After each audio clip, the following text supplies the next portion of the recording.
Hello everyone, welcome to the stream. I hope you're all doing okay today and that you're ready for some more reincarnation. Too bad that you can't stay and watch, Tudor, but real life always comes first, so that's okay, and I appreciate you leaving the stream on. It really helps with the algorithm, so thank you for that.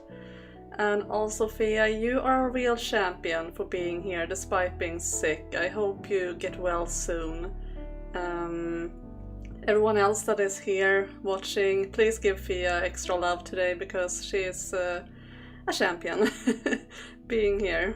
But yeah, so it wasn't that long ago that we played this, it was yesterday. And I really liked that episode because we finally got to meet our second main couple, you could say.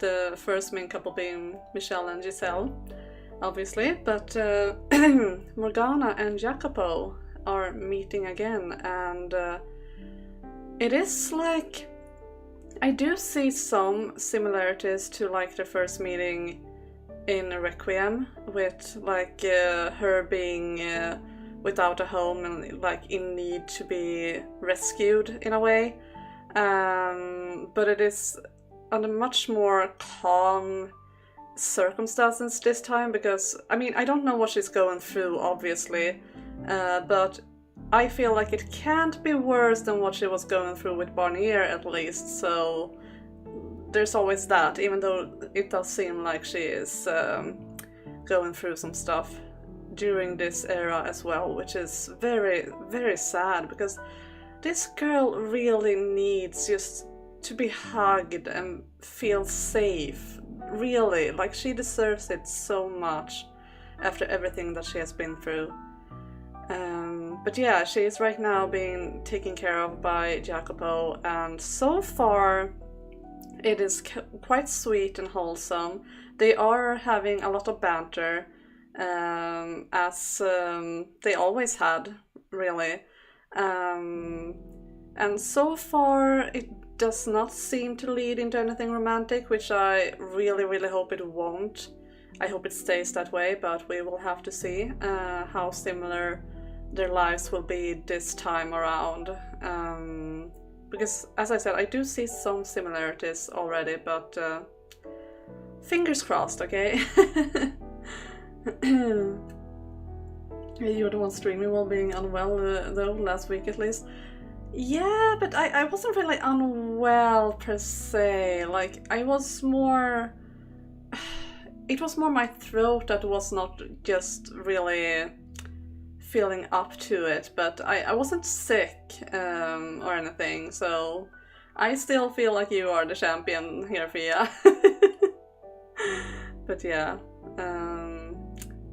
I hope I won't get sick though, because I have been feeling a bit funny today, but that might just be my body being weird, because my body usually like makes me feel weird sometimes. It is an expert of that.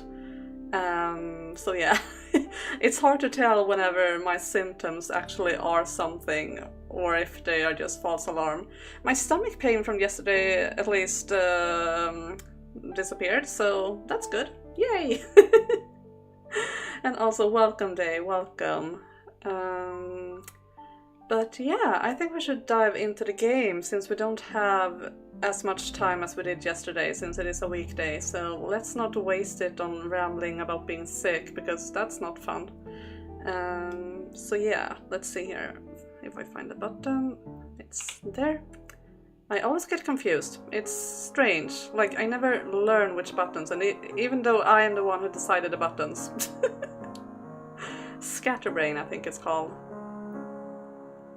Okay, I think the sound is good for me. I hope it is good for you guys, but it is the exact same settings as yesterday, so it should be.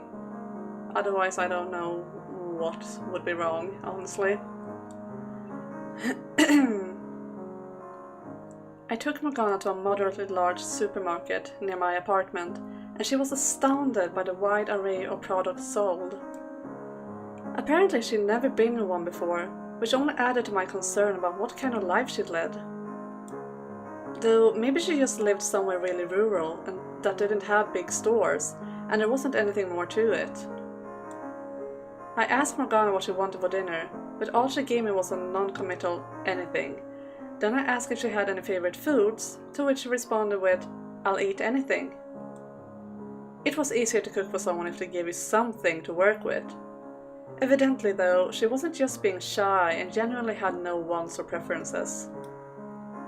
Add to that how thin she was and how little she seemed to eat, and I began wondering if she'd ever even had a proper home-cooked meal.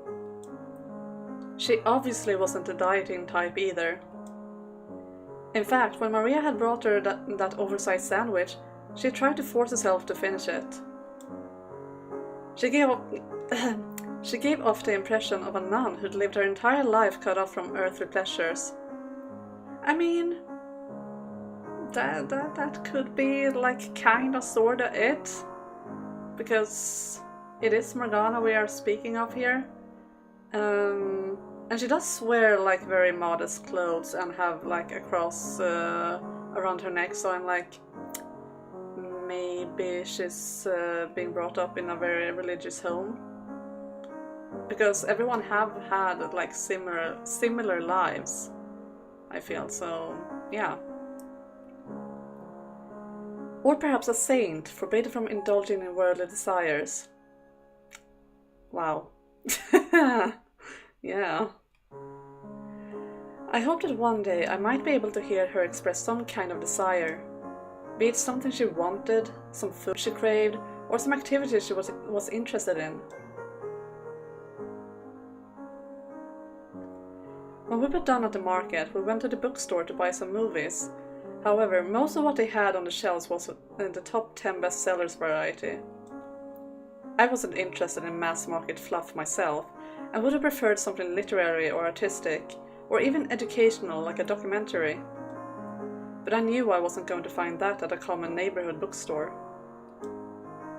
Being mass market didn't automatically make a film bad, mind you. It required great talent to write and direct something capable of resonating with so many people. That is very true, actually. I feel like we oftentimes look down on like popular culture, but really it is kind of impressive to appeal to like the big mass. So yeah, definitely, I agree with that sentiment. Lots of careful consideration had to go into every single element of the production to ensure it was enjoyable and understandable to everyone who saw it. It wasn't something just anyone could pick up and do. Now, that wasn't to say I didn't think Morgana could understand more challenging films. In fact, she seemed like the kind of person who wouldn't enjoy pop culture. But I also felt like what she needed right now was some time to just turn off and enjoy some mindless entertainment. It's been so sweet to her. I love this. Hello Quill, welcome, welcome. We watched one movie before dinner, a classic animated film, and another after, a live-action comedy. Neither were things I would watch on my own. But even at the funny parts, Morgana didn't so much as smirk. After a while, I began to feel like an idiot laughing all by myself. So when it was over, I asked her if she didn't like the movie, and... No, I enjoyed it. I was impressed by the actors' selflessness in their attempts to make the audience laugh. That's a way to look at it, I guess. A very Morgana way to look at it. The world is a better place thanks to their great sacrifices. Her response was utterly baffling. Who watched movies for that? Additionally, your commentary throughout the film about the actors' performances, the motives used, and the director's past words was somewhat irritating, to be honest. Oh my god. Never change, Morgana, never change. Well, I'm sorry. Jeez, I won't talk during a movie again, you can be sure of that. It was rather annoying, but also, it's kind of fun to learn things I don't know. I'm ignorant about everything. I don't know what's out there, what's fun, what things which people have made and done. So teach me. You know these sort of things, don't you? Then you can share some of that knowledge with me. Aww. I kind of see the white hair girl in her as well, like in the third door. Like that sweetness, that wanting to be close and like learn new stuff. Like when he showed her the Ferrakis wheel, for example. I kind of see the white hair girl in her.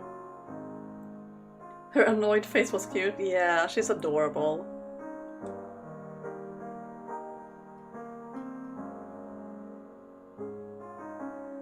Morgana was staying at my apartment tonight as well. Once again using one of my shirts as oversized loungewear. When I mentioned regretting not buying her clothes of her own, she said, "I don't mind the shirt. It's perfectly functional. It would be a waste of money to buy something new." A couple sets of loungewear weren't going to break the bank, but I quickly found myself relenting. That I was even bothered was proof of how much of a disgrace I was. Besides, you promised you wouldn't touch me without permission, so even if it isn't a perfect fit, I have nothing to worry about. Christ, this girl was devilish.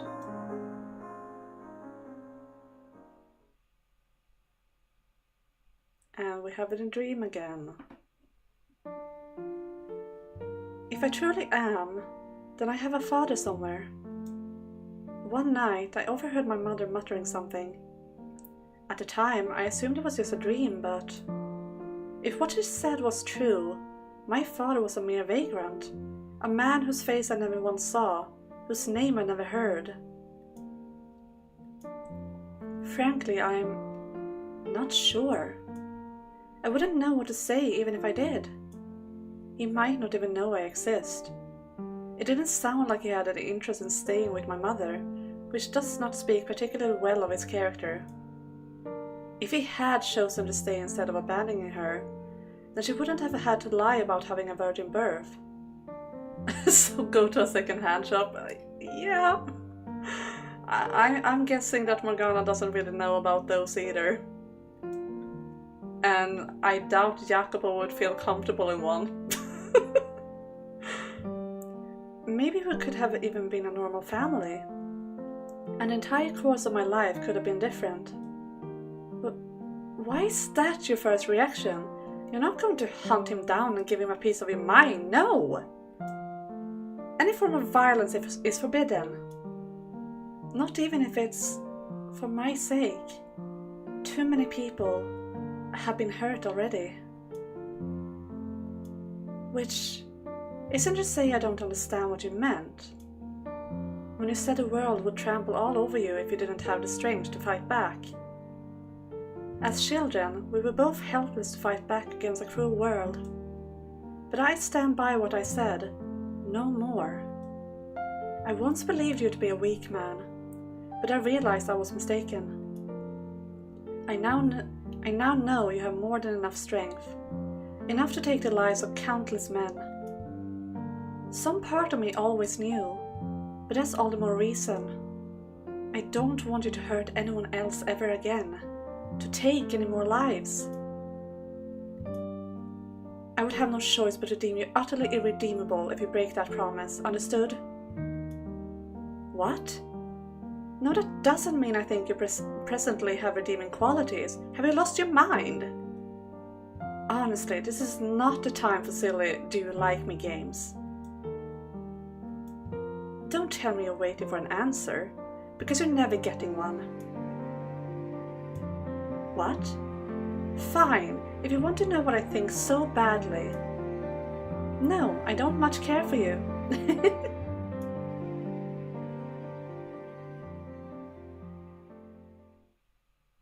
Those dreams are breaking my heart. Seriously, I am so scared of what's to come. Like, I trust in the writers to write a good story. I absolutely do. And like, these two past stories that we have had have been phenomenal. But like, I'm worried because I know what I want from this, and I'm scared of what we might get, if you know what I mean. So, yeah.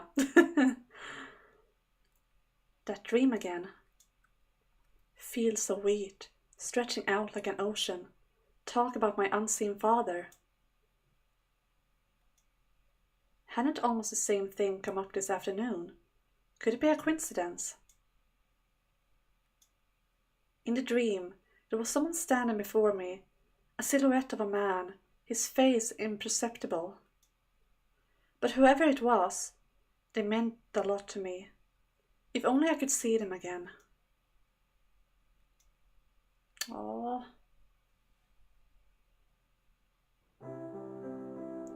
Morgana spent the following day at my apartment as well.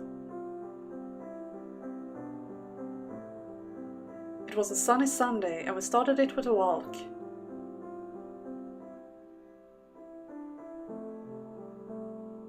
Took a brief detour to the cafe Maria worked at. This is so cute, guys. Did some light shopping.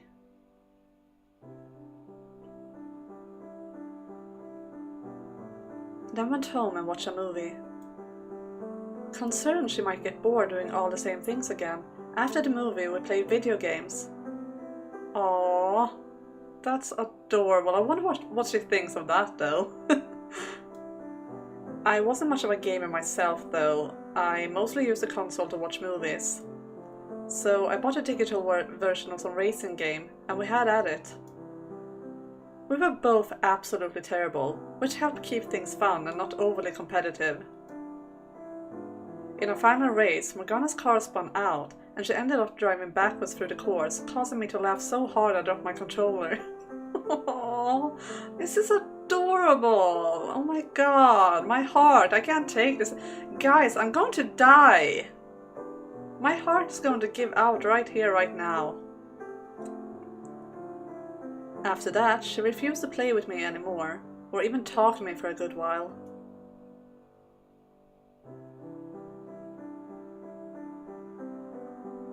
Monday morning, I had to go to work, and it was my first time in my life that I'd ever felt like that. Sorry, I can't read. Monday morning, I had to go to work, and it was the first time in my life that had ever felt like an obligation, a burden. Morgana and I spent a good 90% of our time arguing about something or other, but on some level, it seemed I'd actually come to enjoy those conversations. I cannot imagine Jacopo gaming. Yes, same, same. And just that he does it for her, it's just so cute. And yeah, I won't actually die, but like, this is very sweet and wholesome. And having to leave that behind for work only made me realize I wasn't working because I enjoyed it, but because I convinced myself it was all I could do. Yeah, there we have it. You don't actually want power and like renown. You want happiness. You want to take care of those you love. Like you don't. Yeah, power doesn't suit you, even if you think it does. It was a way to ensure no one would be able to claim I hadn't accomplished anything when I returned to Sicily. And that too. But really, he doesn't need that. So no one could look down on me. So no one could challenge me. I'd always believed that money and power were all one needed to get whatever they wanted in life. And I'd forfeited any semblance of a personal life to achieve that. Even now, I wasn't entirely convinced that belief was wrong either. What things did modern society place the most value in, after all? Personal assets and social standing. The more time I spent with Morgana, though, the more these pillars of my life wavered. Yeah. And I feel like, also, considering how much he thought of her during Requiem when he became the Lord and she was gone and he thought that she was dead and he would never see her again. Like, if she had been there, I think she would have been able to like maybe stop him. Because he valued her so much, and like if she had just been able to tell him that She didn't even want to see the world. She just wanted to spend more time with him. I think that could have made a change, and I hope that this time around that will be possible. She didn't care for fancy restaurants, and was more than happy to eat some cheap meal that only took 10 minutes to throw together. She found beauty in the ordinary, not just things designed to appear beautiful. Filtered through her eyes, the world seemed gentler than the one I knew. Which was especially curious, as she herself was anything but gentle, mercilessly sharp-tongued and aggressively aloof. Yet because of her, the wind in my cheeks felt warmer now. It put my heart at ease in a way I couldn't help but think. I'd felt this way before, long, long ago. That it wasn't arbitrary. That there was an explanation for the peace she provided me.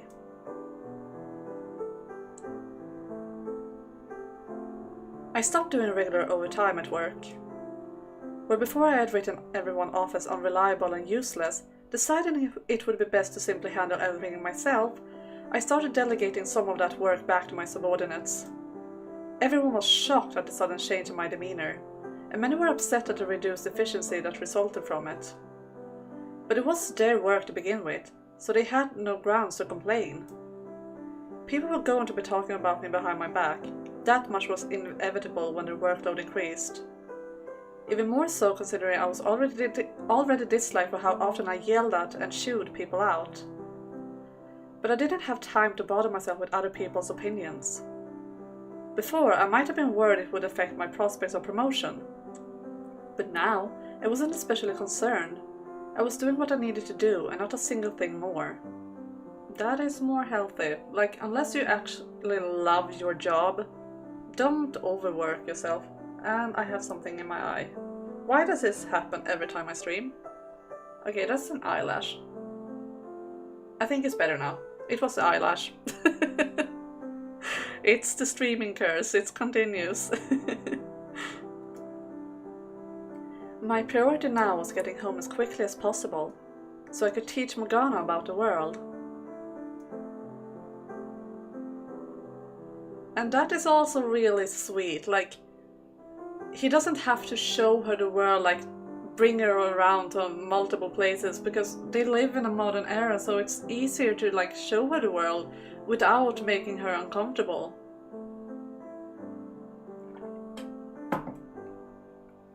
And then, before I realized it, 2 weeks had passed since I'd taken her in on that rainy night.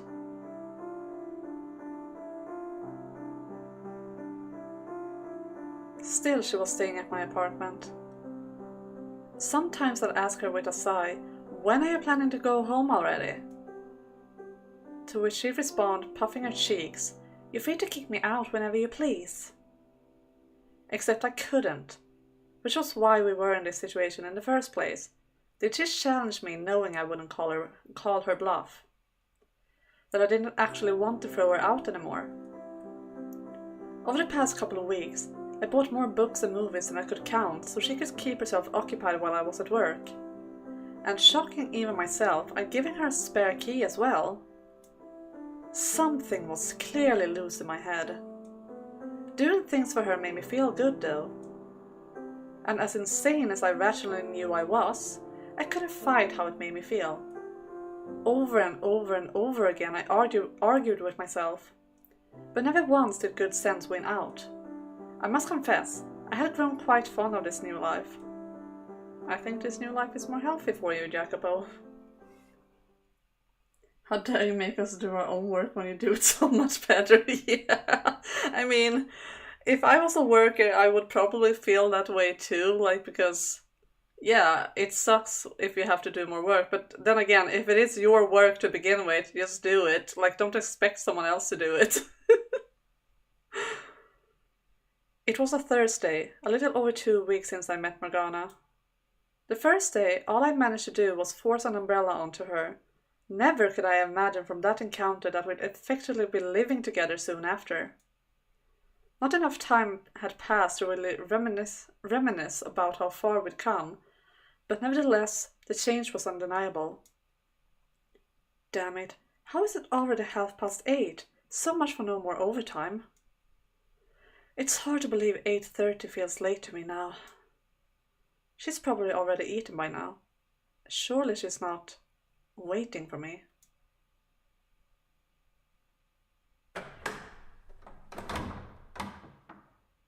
Hey, I'm home. Morgana? Hello? Morgana? Are you there? Why is it so quiet? Where is she? What is she doing?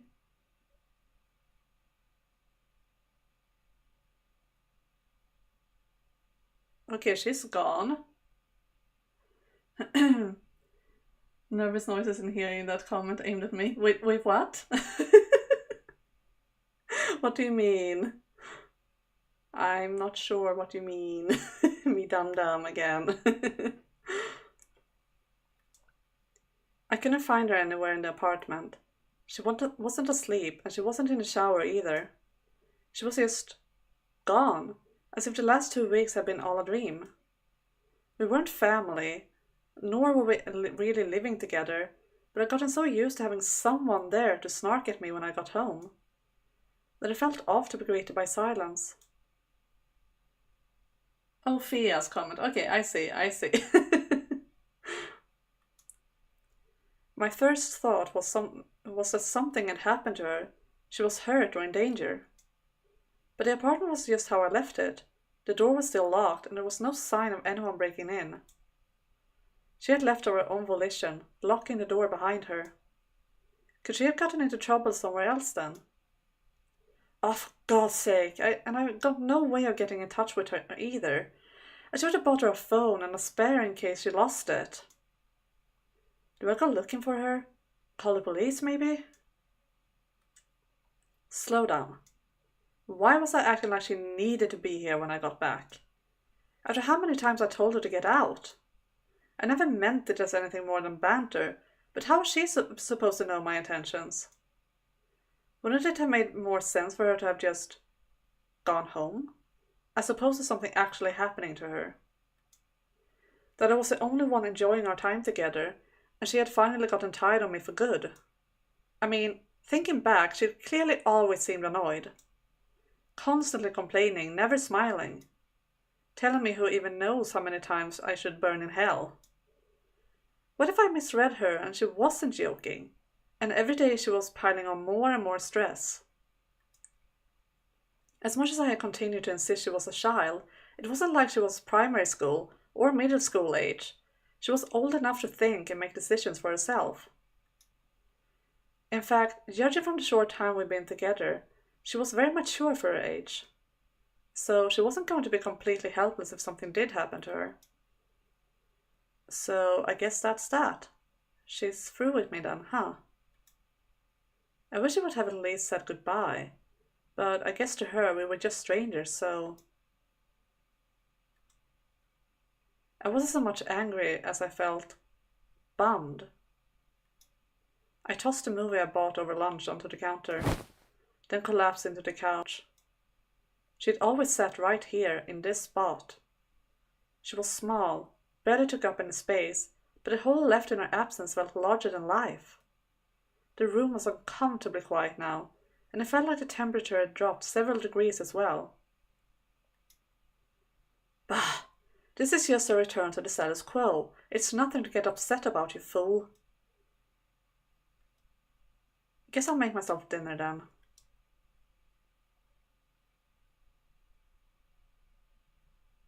Yeah, I feel bad for Jacopo as well. Like, in this time, he hasn't done anything wrong, so... yeah, I feel bad for him. I stood motionless in the kitchen, unable to scrounge together the motivation to make anything. I wasn't cooking for anyone else, so it didn't have to be anything fancy. Just warm up a can of spaghetti sauce and toss it over some pasta. Easy.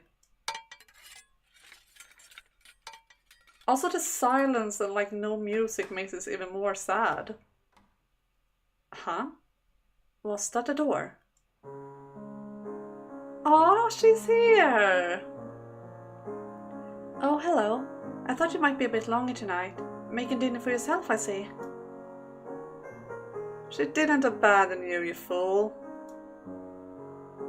She stood before me with a grocery bag in her hands. Oh my god, she just went out shopping! She's growing up! Our baby is growing up!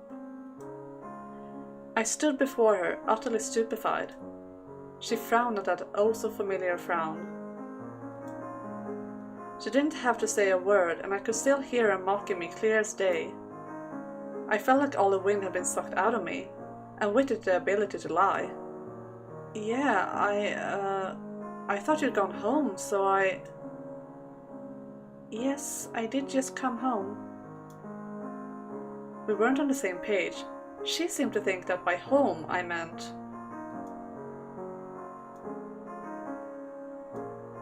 Oh! It finally hit her, that without even missing a beat, she'd call my apartment her home. Someone did some expert overthinking. I mean, yeah. I just remember one time when I was younger. I don't remember how old I was, but like maybe 12, 13. I don't know. But yeah, me and my friend did some experts overthinking. So my parents went out, like, I don't even remember what it was. I think like one of our cats had run away or something like that, and they were like out in the yard, but we didn't see them because it was dark, and they were taking their sweet time. And then my friend just managed to convince me, yep, they had been kidnapped. And I was so convinced, we were both so convinced that yes, something terrible has happened, they have been kidnapped, this is bad. Like, no, they weren't kidnapped. So, yeah. I know what it feels like to overthink when someone isn't where they're supposed to be.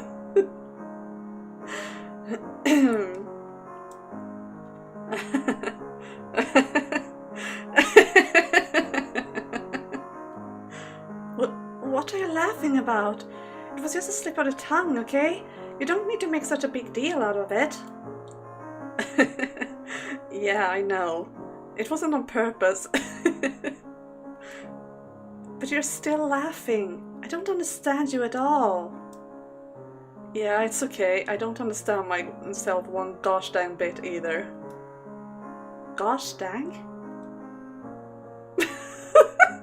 Oh my god! Why are they both adorable? What is going on with this game?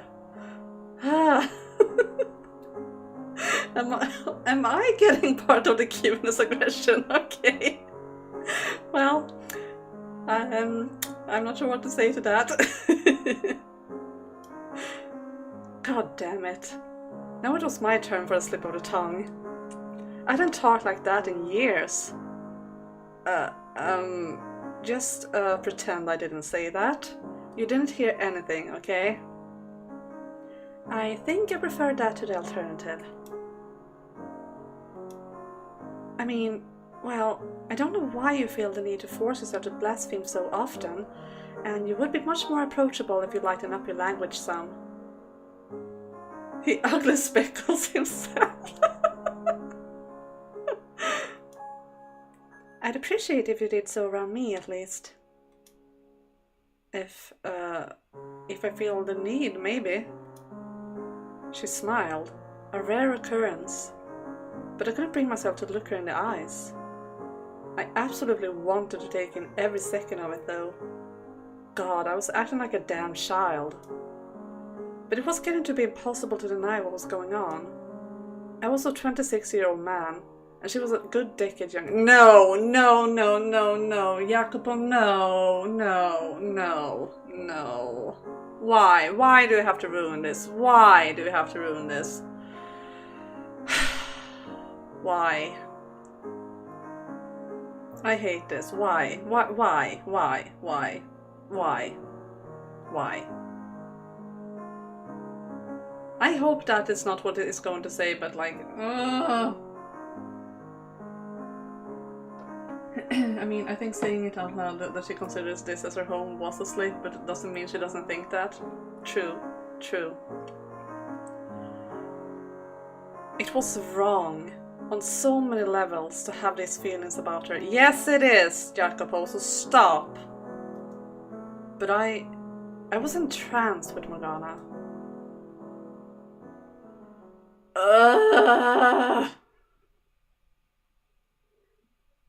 You are allowed to sleep in your own bed, you know. No, he isn't. No. I was getting ready to head to the living room for bed when Morgana interrupted me. She might actually be 20 still. I doubt that. I doubt that very much. But that would be very comfortable if we could get some confirmation that she is. But I doubt that. Did this girl understand the meaning of her words? She was telling me I could sleep in the same bed as her. You can't be getting much rest sleeping in the couch every night. And it's not like I'm going to be a distraction, am I?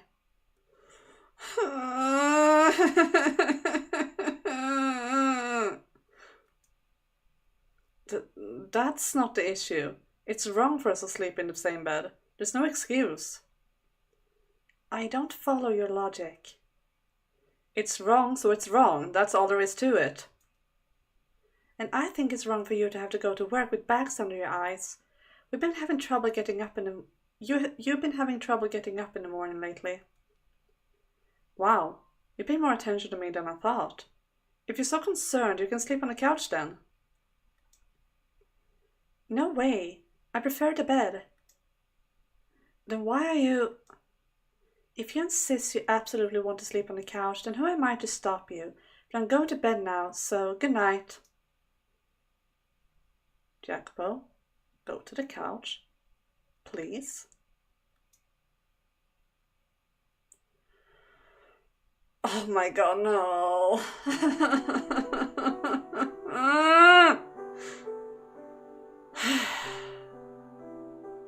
Morgana is indeed devilish rather than saintly now. Yeah. I mean, she kind of always been, in a way. The saint part of her was never something that she... Like, it was something that was forced upon her, but not something that she actually was, in a way. Like, she was... It's... I guess she was in a way, because, I mean, the white-haired girl was very much a part of her. But I feel like the white-haired girl slash her, like, saintly self was more of an ideal she wanted to uphold rather than that was actually how she was, you know?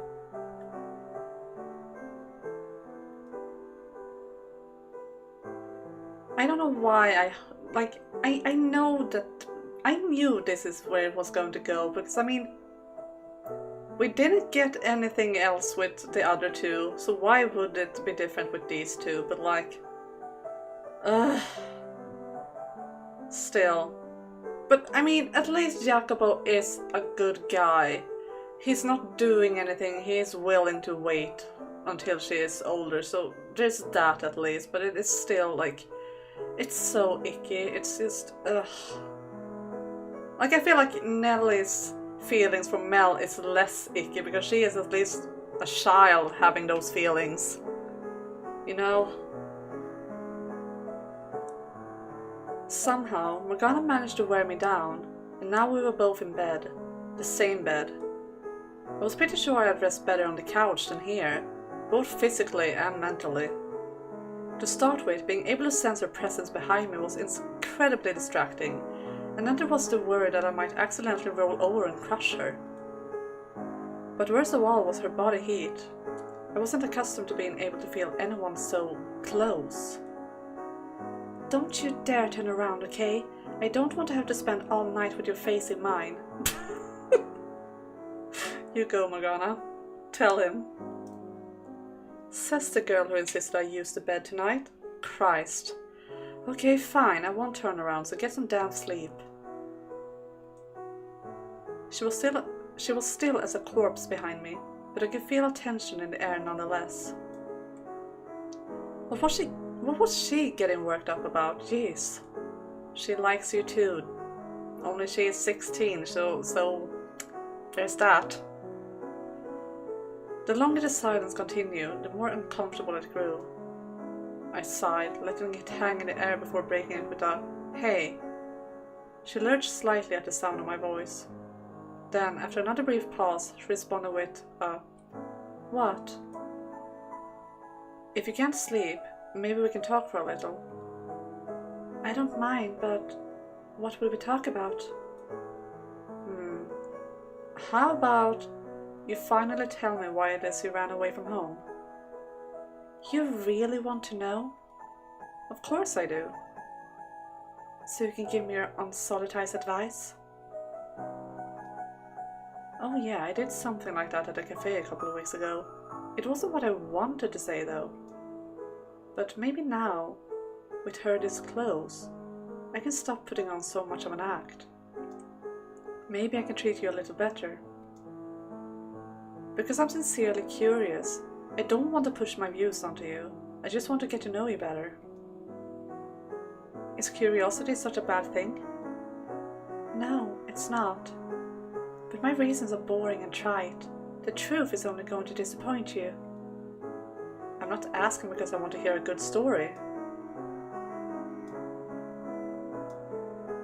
Do you believe in God?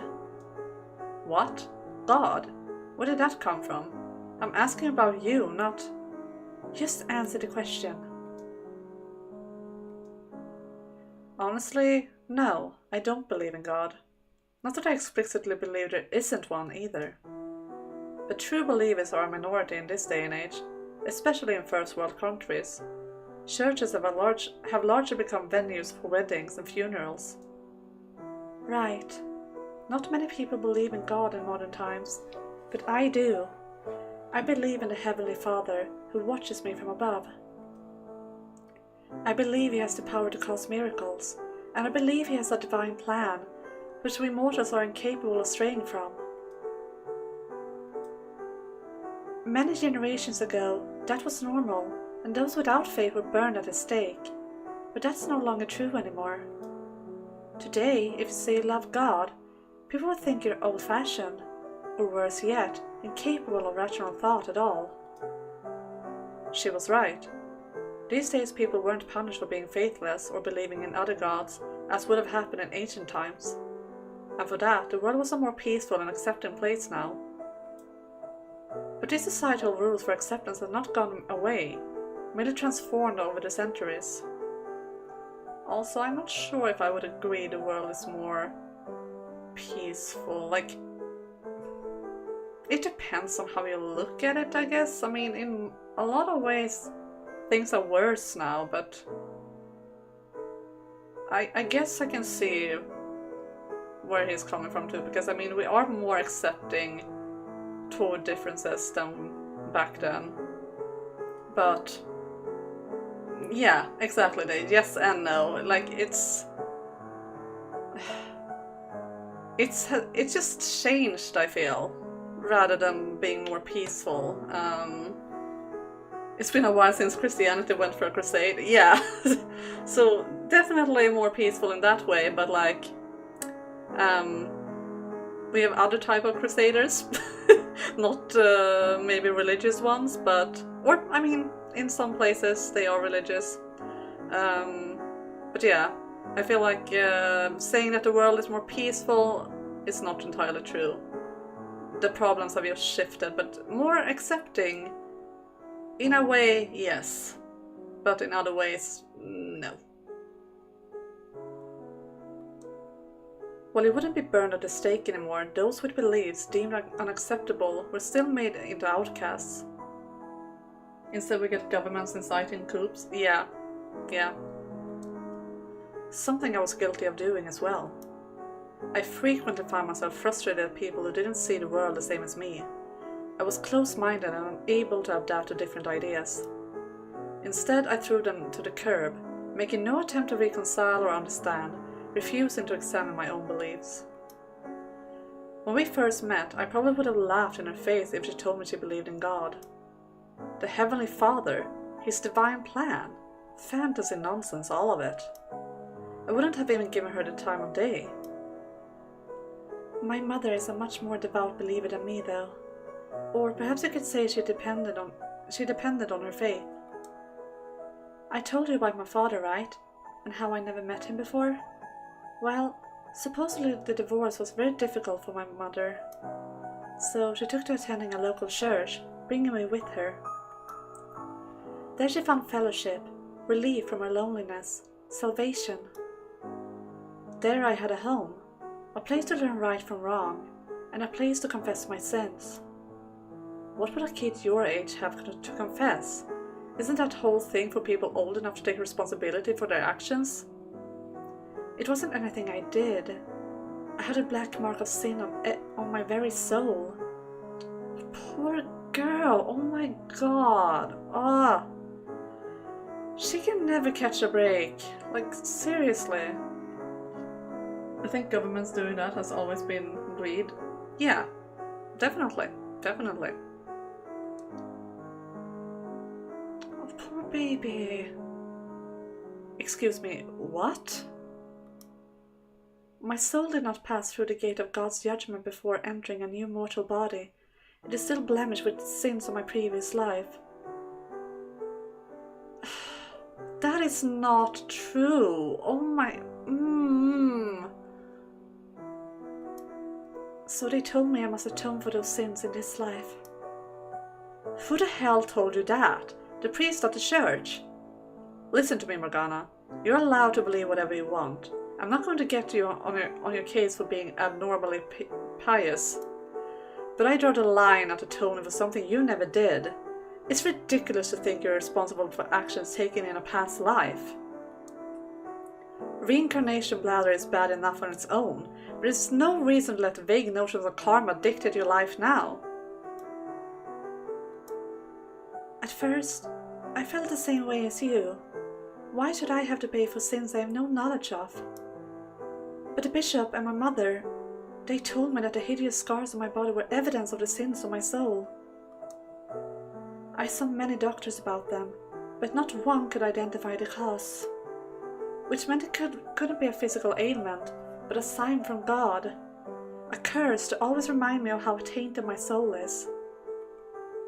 That's absolute horseshit. Your mother and that bishop are swindling you. Swindling. My god. And I probably would have agreed with you if I didn't have these memories that don't belong to me. What? Memories that don't... That golden field of wheat immediately popped into my mind. I had memories that didn't belong to me too. In them, a hazy silhouette of a girl. In these memories, I cast a curse upon others for centuries. And I brought suffering to good people around them as well. I spread nothing but hatred. Well, that is true, but like, no, just no. But yeah, modern day people read things that are either intentionally manipulative or badly worded, causing people to then crusade for those, even though they most likely aren't even the truth. Yeah. I resided in a dismal green mansion with the air of death filling its halls, and in it I trapped the souls of 3 men. 3 men and the people closest to them, condemned for eternity for no reason other than their association. You think I'm crazy. I can see it. But think whatever you want, because I know how it sounds.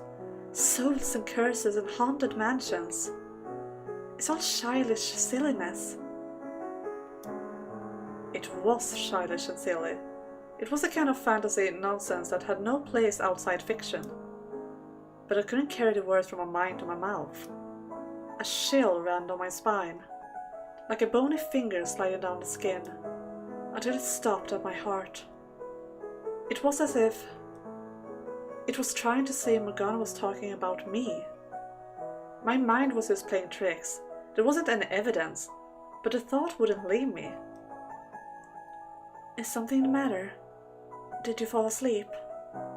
No, of course not. I'm not going to doze off in the middle of a conversation. I was just thinking about... Never mind. Go on. No matter how crazy anyone thinks it sounds, I still have these memories. I remember cursing those men for centuries, destroying their souls. And while they're not terribly vivid, I feel an inexplicable certainty that they are indeed real. So when they told me my scars were punishment for my sins, all the pieces fell into place. Poor girl. Like, no, what she did was not a good thing. Like, it wasn't, like, yes, in a way they deserved it, but also, like, what she did. It's complicated. Like, it is complicated. I feel like she was in her right for feeling what she felt, but, like, it's never right to, like, do something bad to someone else because you have been wronged. But, like, I can understand her still, like, so, yeah. And I don't think that she should have to suffer for it now. Just as I think that Jacopo shouldn't have to suffer for what he did in his past lives, because this is a new life, this is their new chance at life and changing things. They are the same people, but at the same time they're kind of not. So, like, yeah. And it's been such a long time as well, so I feel like the way that she just, like, suffers from it still, but not because, like, she remembers hating them or anything, but because she feels like she has done something wrong. That just, it breaks my heart. The fact that she kept her innocent, like, for example, Maria, is what was really bad. Yeah. And, like, it got Pauline brutally murdered and everything, so yeah, I get it, like, but I still don't feel like she deserves to have to feel bad about that now, really. Arguably, Jacopo would deserve them more, but I shouldn't say that Michelle opened the door to grow into something better, unblemished. Yeah, definitely. Like, I don't think either of them deserves to be punished anymore. I feel like it's been such a long time, and that was, like, what I took from the ending of the main game as well. Like, Morgana never forgave them for what they did, but it was time to let go because it had been going on for so long. Like, you can't keep hating for so long because it's not good for anyone. It's not good for them, it's not good for you. Like, at some point we just need to learn to let go, and I feel that's what they both deserve right now. Like, it's over and done with. Now it's the time to heal from it and not linger on something that she really couldn't control, because it was her soul. It's not like, it's complicated, but yeah. I hope I'm making some sort of sense of what I'm trying to say. I mean, funny thing is, she also captured herself in a curse. Yeah, she cursed herself as well. They were all part of it. Like, the white-haired girl was a part of Morgana.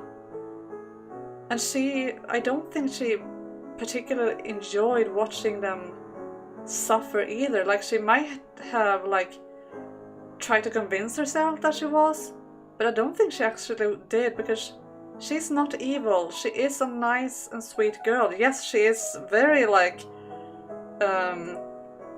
honest, and, like, she can be very rude, but, like, yeah. And before nothing made the scars. Yeah.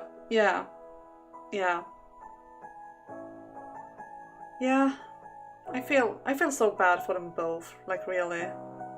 Especially Morgana, because she does not deserve to feel this way. She deserves happiness, because her life has never, ever been good. But I'm hoping that this is where we are going, to them having a happy solution. I made the 3 men atone for their sins, but I neglected to do anything about my own. So that's the purpose I'll be given in this life, to acknowledge and repent for my past transgressions. Assuming everything you said is true, And you did do all of that. I still don't think you have anything to atone for. You had a reason to curse those men. They done something deserving of your ire. It's they you should be paying. Morgana wasn't the kind of girl to hate someone for an insignificant slight. While she could be vicious and caustic sometimes, she wasn't actually cruel. She was a sweet, selfless girl with a big heart. And the proof was right here, in her insistence she needed to atone for sins she had no direct hand in. Because that was who she was. She would carry the whole world on her back if she could. So when she said she cursed 3 men for eternity, there was necessarily more there than a minor grudge. Something bad enough had happened to push her to take such drastic measures. Someone had mistreated her so badly as to deserve an eternity of torment. Someone had. But regardless, it's stupid for anyone to have to pay for mistakes of a previous life, and you shouldn't let that dictate how you live now. Yeah, I'm with you, Jacopo, on that. Absolutely. Was that true, though? Obviously she didn't need to atone for anything. But what about those who had hurt her? If they were alive now too, would I be able to say the same about them? Was it right to just let them move on? God, where was this train of thought even going? I had no idea anymore. For whatever reason, I was proceeding under the assumption that reincarnation and past lives were real, which had no scientific foundation. Was Morgana rubbing off on me? I needed to cool my head. There was no such thing as reincarnation. These memories I had of places I'd never been and things I'd never done were all fantasy. How's any of that supposed to be relevant, though? How does it lead to you sleeping in a park? Be patient. I've always believed that because of my transgressions, I have a responsibility to accept whatever happens to me. But something happened that I couldn't possibly bring myself to accept, and so I ran away. Because that was the simplest, most painless way to handle it. So what happened? I didn't have to see her face to know she was faltering, unsure if she wanted to continue. I should have told her she didn't have to force herself, but I couldn't bring myself to stop her. I wanted to get to the root of the problem.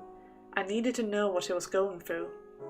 Not out of some excessive degree of care for her, though, but largely of my own personal satisfaction. I can't read. Oh God.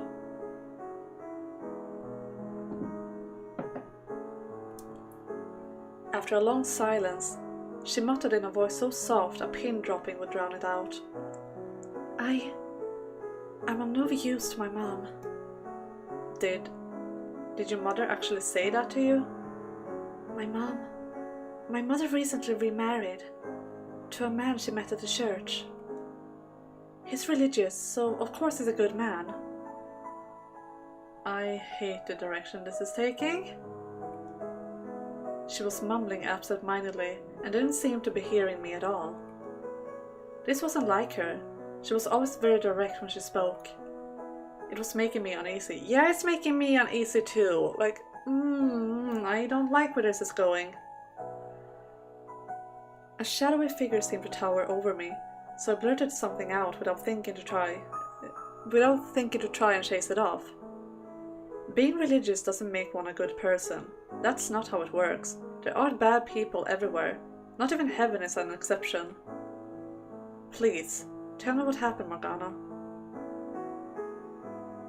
The longer she stayed silent, the more overpowering my anxiety grew. Why wouldn't she answer me? Why wouldn't she tell me? A black fog swirled around me, slowly filling the room. A black poison coursed through my veins, infecting my entire body. Did he do something unspeakable to you?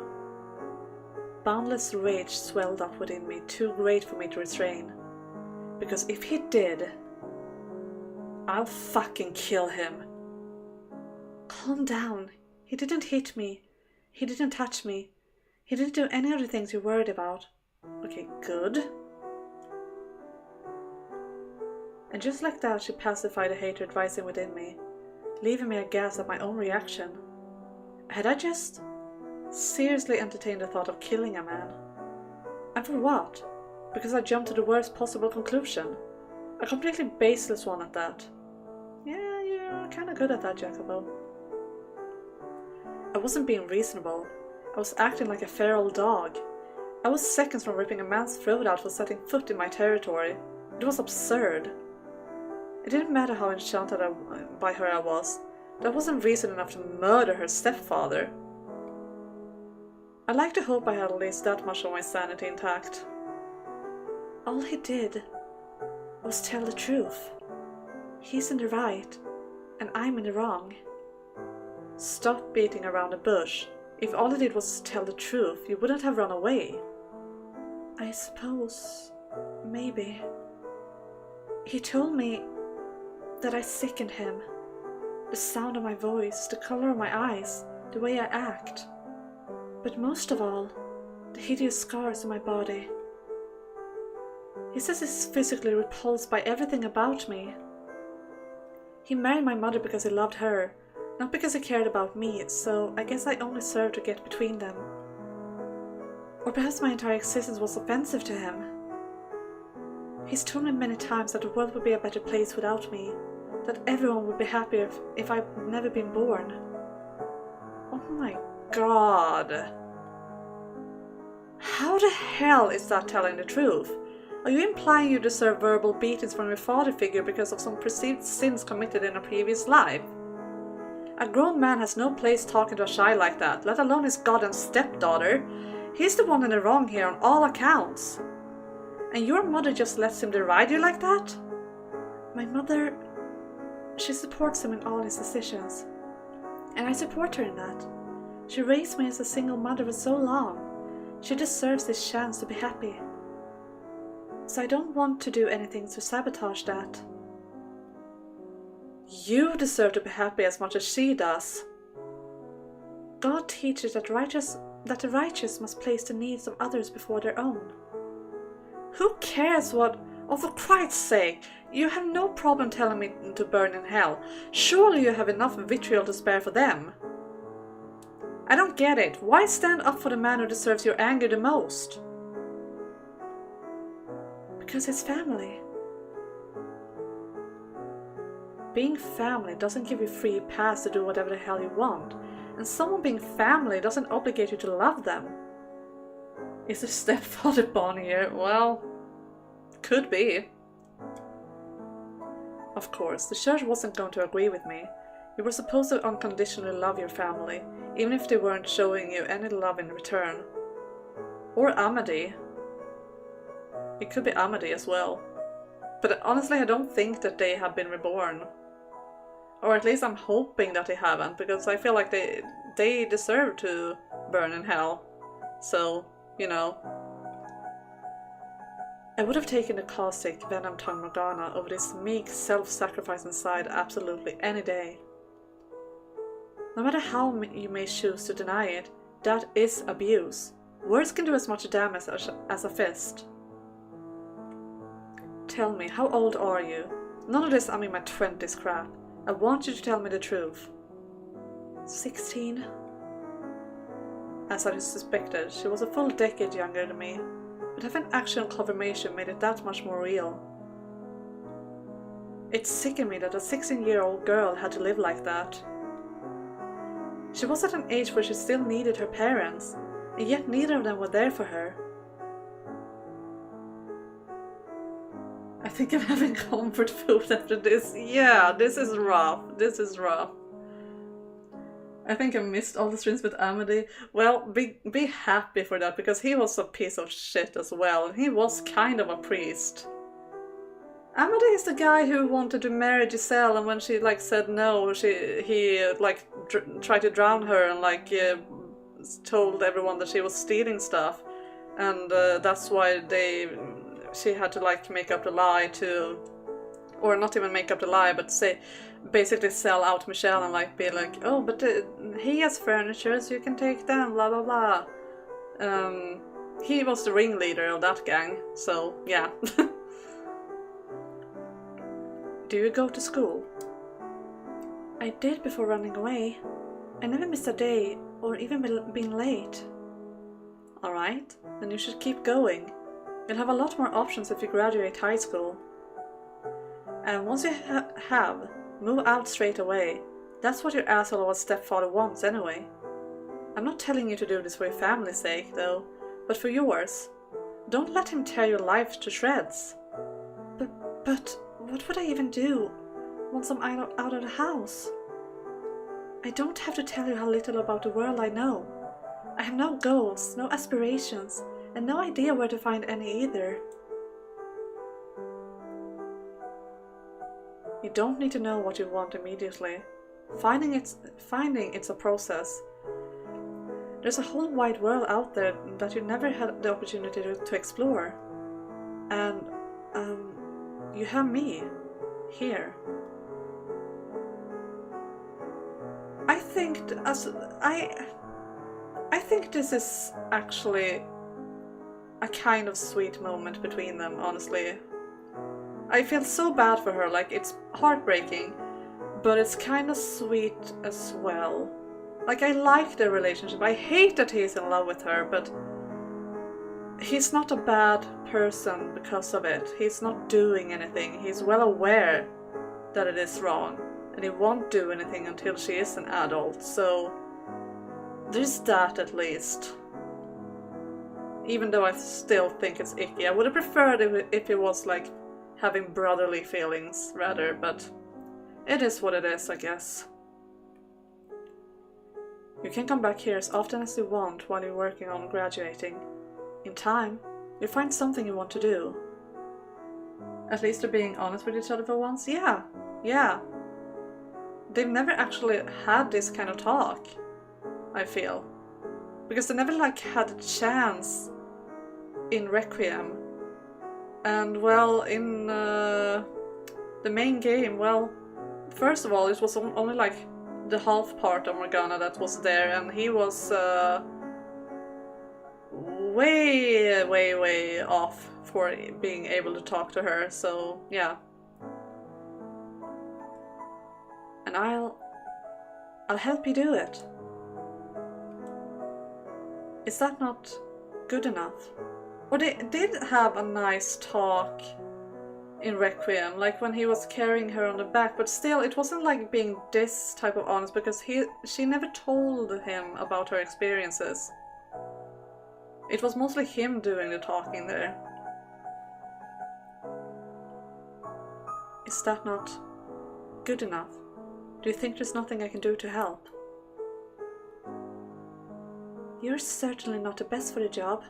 You get impatient and frustrated whenever I'm trying to feel my way around, and you like to ramble on and on about useless trivia. You're the meanest teacher I've ever had. I'll work on that. I'm kidding. As long as you don't shout, you're fine as you are. Oh well, that's a relief.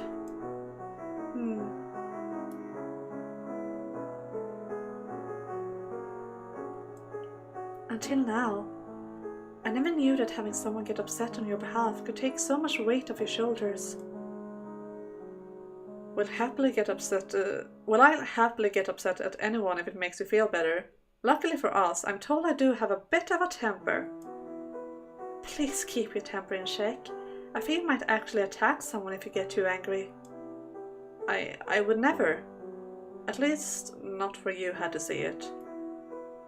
I'd prefer you didn't hurt anyone, regardless of whether I'm watching. I trust you'll do the right thing, though. I feel like this scene is quite long, so I'm gonna stand up for a bit. We're not taking a stretchy break, but I need to stand because my leg is protesting a lot. So I hope the sound is still good. And if not, tell me, then I will make some adjustments for you. After all, you are kind at heart, whether you show it or not. Now that's the last thing I expected to hear from you. Is the world going to end tomorrow or something? I take it back. You're not kind at all. You're just obnoxious and nosy. I need to learn when to keep my mouth shut. Thank you. Good night. Of course. Good night, Morgana. And sweet dreams. As I'd feared, her situation was far from ideal. Hopefully she was able to find a glimmer of hope after our conversation. Family troubles weren't something that went away overnight though, and for all I knew, things were much worse than she'd let on, to the point that maybe even graduating high school was unrealistic. If that were the case, going back to school might not have been the best advice after all. All I could do was pray that things weren't that bad. My advice was too vague in general to actually fix anything, but that was the best I could do for someone who was essentially still a stranger. Her family was a complete black box. I could see only the outcome, none of the process, and it frustrated me to no end.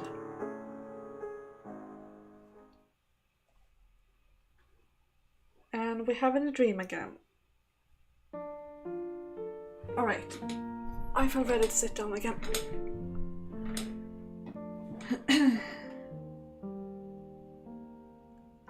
Short mini stretch. So you're going to look for a different way to be a fool then? Did you hear a single word I said? Why do I even bother? So what madness is brewing that hollow skull of yours now? I'm going to win your heart.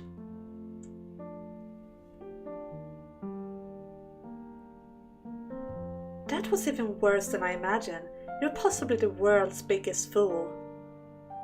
Oh, what is it now? You want me to call you by your name? Why would I waste my breath? Listen to how many times I'm saying your name. You're not yourself today. You're never so forward. It's not right. Perhaps you ate something moldy.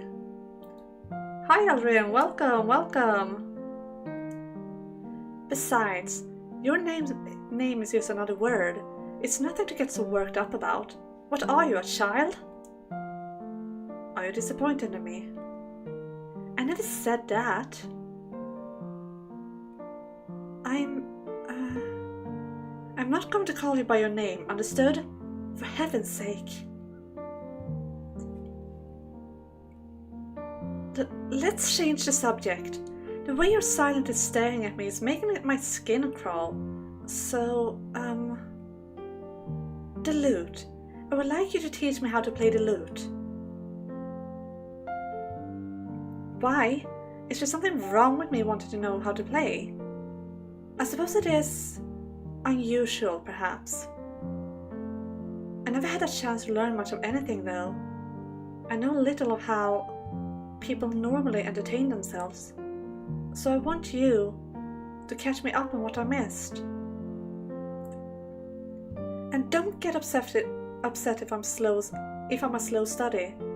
You do have an impossibly short fuse after all. Perhaps it would have been better if we had done this sooner. I want you to forget everything I've said. This is a realm where nothing bad ever happens, right? So I'd like to indulge in this childish dream for a little while longer.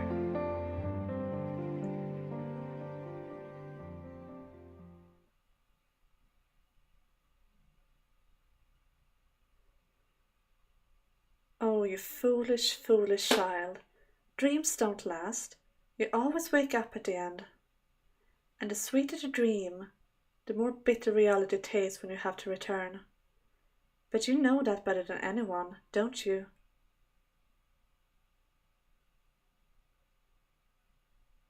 I wonder if that was like Witch Morgana or something like that.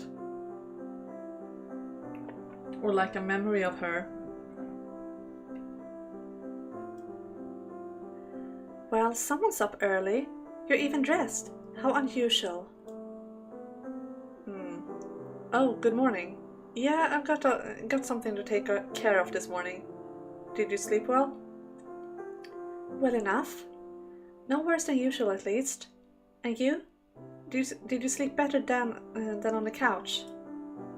I did. I feel quite rested. Actually, that was probably the worst sleep I got in ages. She seems to have slept like a rock, though. I'm not sure how I feel about her letting her guard down so easily around a stranger, but I'll just take it as a sign she trusts me. Which Morgana and Barney is a love child? Oh god, no, don't say that. Or maybe I'm just invisible to her. I trust you kept your hands to yourself while I was sleeping.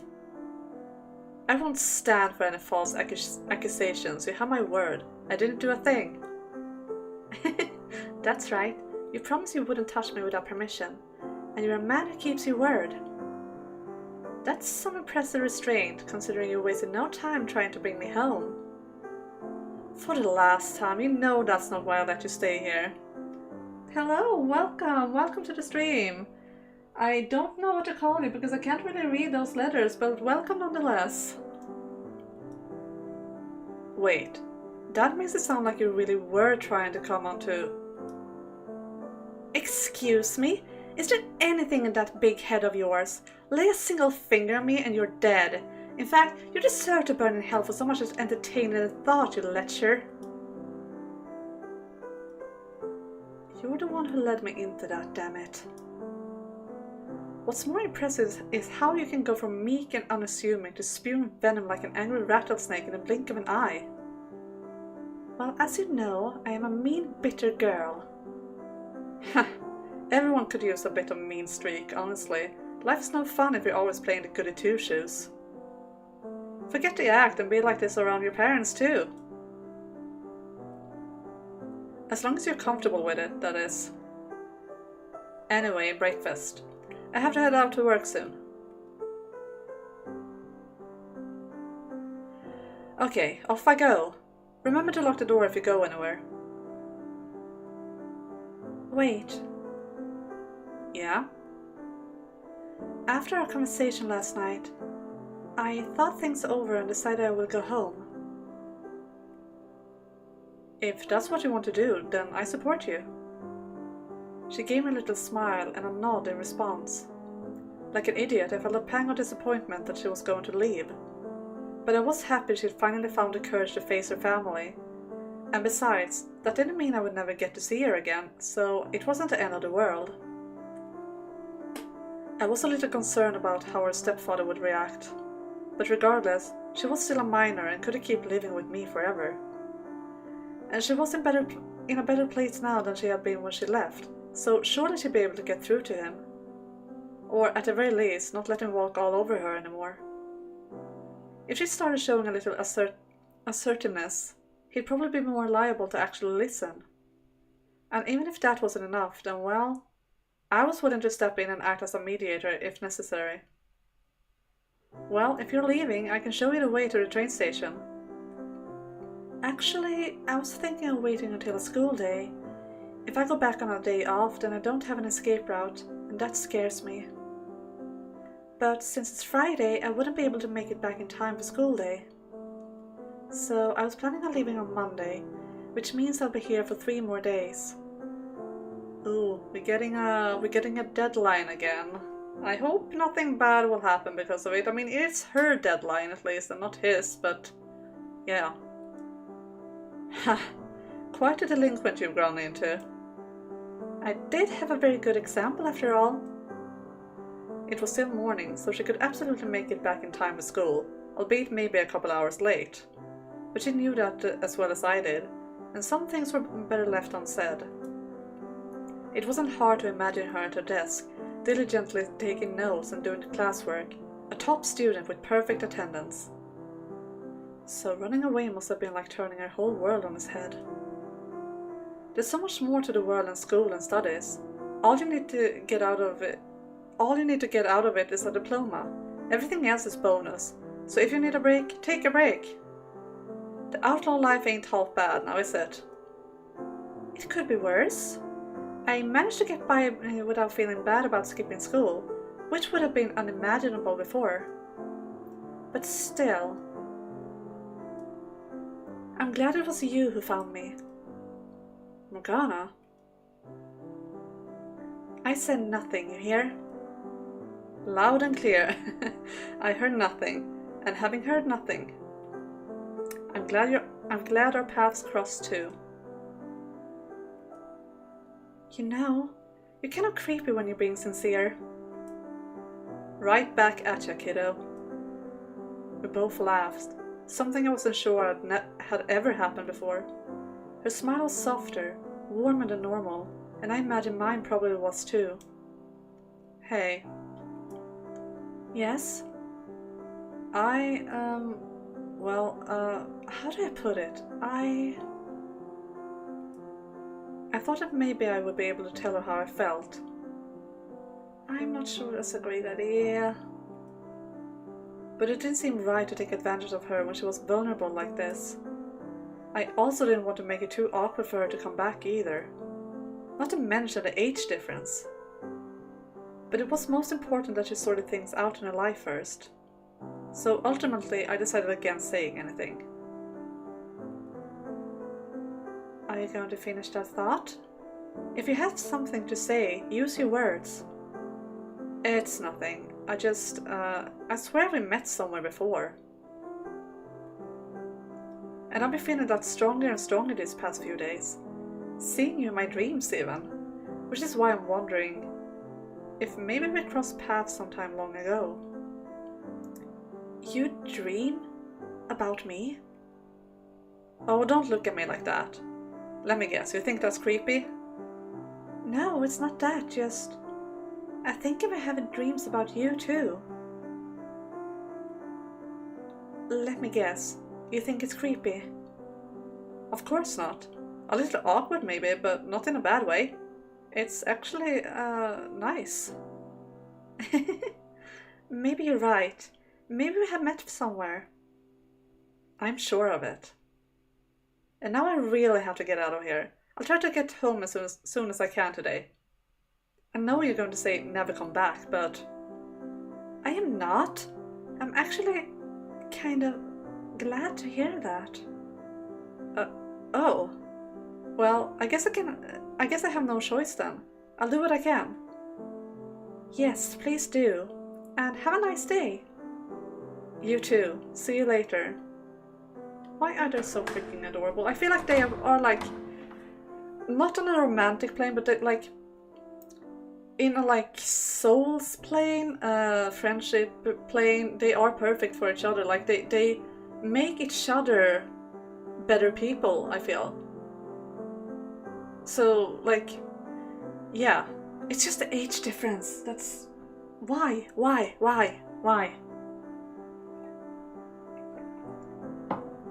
But like, they are really cute together. Like they are making each other better people. Like he is much less aggressive when he is with her. He's like really putting out that nice guy that he actually is deep inside. And she is like learning about herself and like not putting so much pressure on herself. She's learning to be like a regular girl with him. And that's just so nice to see.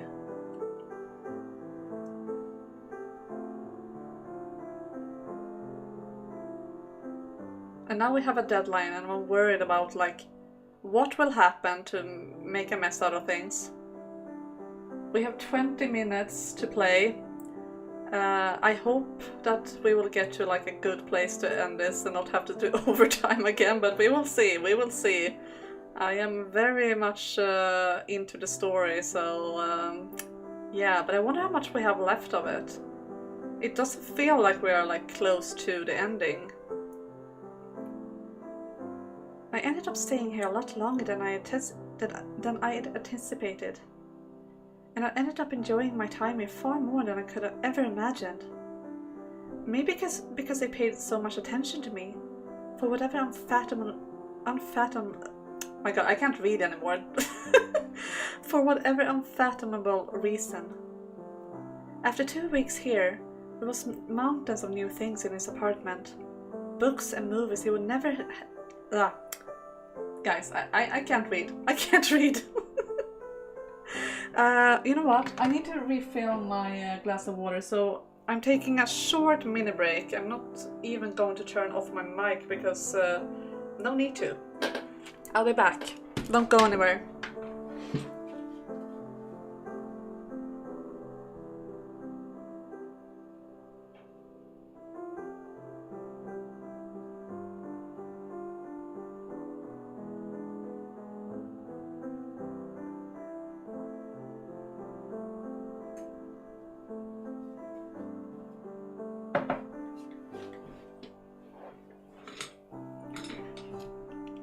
Alright, I am back. Told you it would be quick.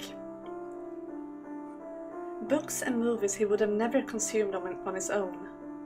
Sweets and pastries in the kitchen. Some of nearly everything imaginable, as I never explicitly expressed any preferences. Between the food and movies, much of it had never even been opened and would likely go to waste, which made me feel bad. I told him more than once to stop buying things I wouldn't get used, but he would just brush me off and say he was doing it for himself, looking mildly irritated as he did.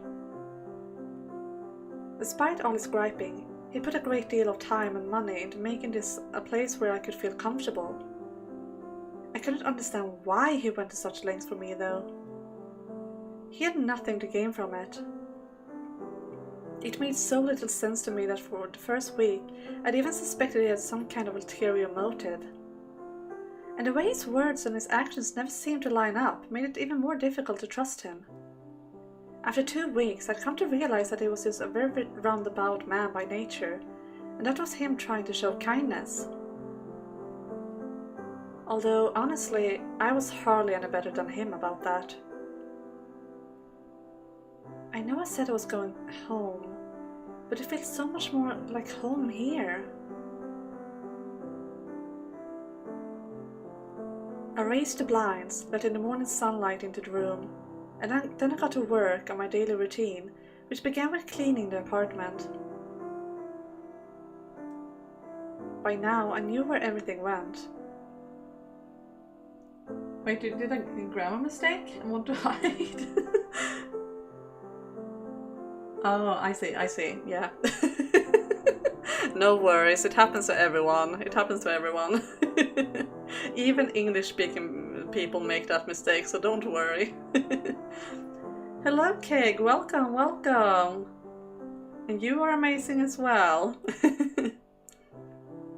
Home equals place you feel safe at. Yeah, that is very true, it definitely is.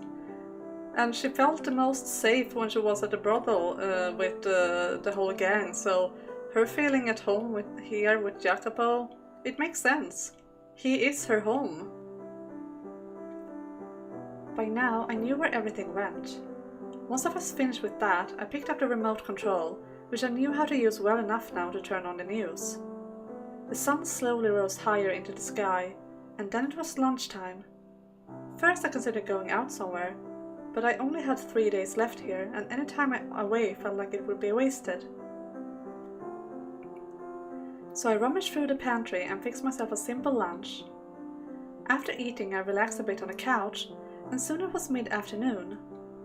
At home, I'd never been allowed to so much as make myself a cup of coffee without asking for permission first. But here, I could make it however I wanted, without having to go through anyone. Imagine that, like being at your home, where you live, and not being able to like make a cup of coffee like without having to ask your parents. That's wrong. Like I can understand like, oh, you shouldn't eat cookies before dinner and blah blah blah, stuff like that maybe, but like, come on, she lives there too, seriously. And she's 16, she's not like 5. So I made myself a cup with a little sugar and a little milk, brought it out to the living room, and took a seat on the couch. Then I picked up a book I hadn't read yet. Time slowly passed as I turned the pages. It was a kind of serenity I never experienced before. A peace of mind I could only feel here.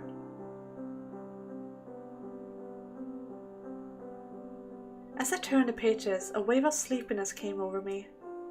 I could only imagine how wonderful the dream. if I were to fall asleep feeling so tranquil. The best would be that dream about the fields of wheat, so I could see what came next. That sea of gold swaying in the wind, that gentle, welcoming homeland. That tall, shadowy figure standing beside me. Lolly showing her math skill 16 is not 5. Yeah. I mean, I never said that I'm good with math, so... But yeah, 16 is not 5. In case anyone thought that. Well, don't you just look absolutely exuberant, my dear. Enjoying your life as an ordinary girl, are you? Oh yeah, I definitely think this is like Witch Morgana. Or is it? Yeah, it should be, I feel, because she still regrets that part of her, so I mean... It's probably that like haunts her, because she is haunted by what she did, so I feel like that should be her. And she says my dear, and that was very much Witch Morgana thing. I wish I was as good as math at math as Lolly. I would pass my exams the first time. You don't wish that, Eldrin. Like, honestly, I am terrible at math. I'm embarrassed by how badly I am at how bad I am at it. Like, it is, yeah. I had one teacher once that made it fun and made me kind of understand it, but then he quit and we got another teacher and that wasn't as good, and then we got another teacher when I was older and like switched school, that was absolutely horrible, yeah, and my skills with math has gone out the window, just as my French skills. So yeah. What? Who's there? Who's there? What an utterly preposterous question. I'm almost ashamed to look at you after that. Nothing comes next in a dream, for that realm is not but an illusion, my dear. This is your continuation. What do you mean? Precisely what I said. You have no troubles or worries here, do you?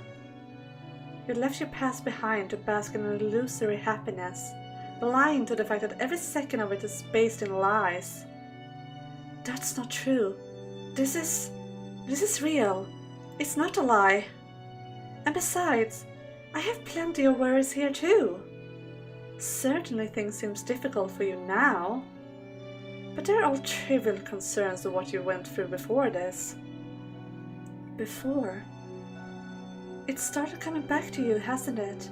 The sins of your past life have begun taking shape in your memory. You're beginning to accept that you deserve those hideous scars.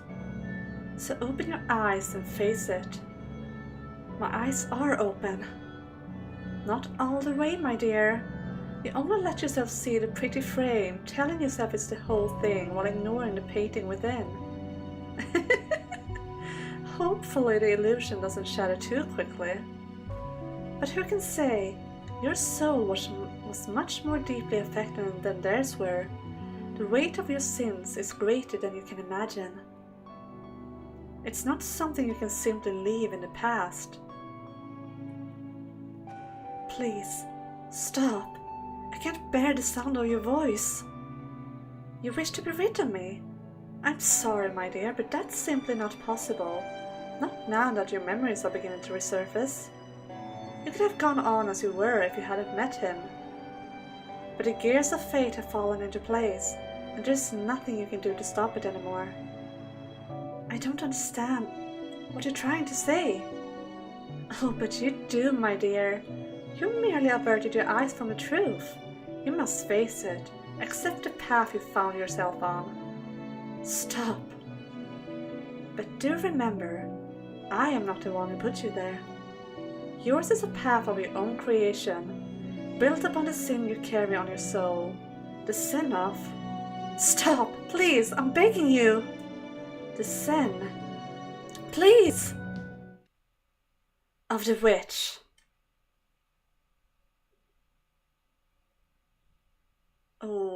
No, no, you cannot escape me, because you are me. There is no leaving the past in the past and starting over for you.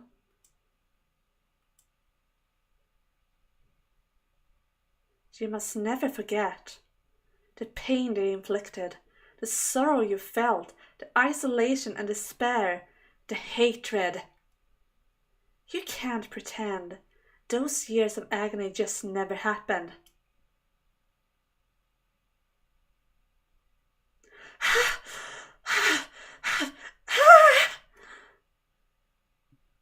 Stop! Get away!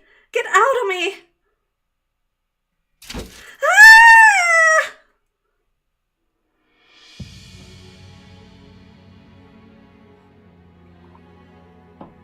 Tell me you didn't harm her, dog. I smell blood. You only instructed me not to kill her. Mistakes were made, limbs were lost. I cleaned up all the blood I got on me. No one suspected anything. That you were able to immediately recognize it as the smell of blood says quite a bit, Lord. You have killed before, haven't you? Enough yapping. She is alive, yes? Or I knew her years ago. I see. What do you want to do then, Lord? You look sick. What I want to do? Obviously, this doesn't change anything. We lock the witch up and proceed as planned. I hate this. Remember exactly who it is, whose hand you're considering accepting. And the music. I don't think you guys have heard this music before, but this is the music I hear whenever I open the game. It is like the theme song of the whole trilogy. Hey, Morgana, are you alright?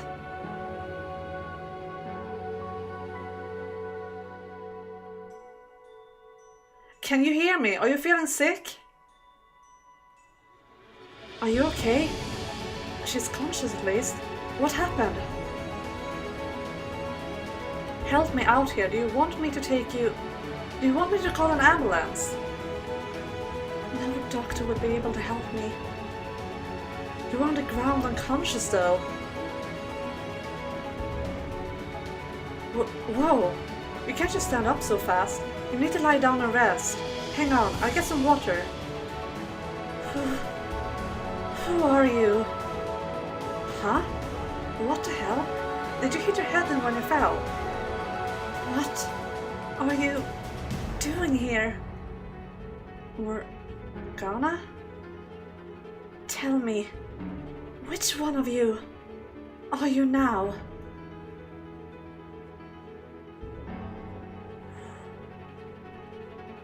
Are you the Lord who murdered the witch? What are you?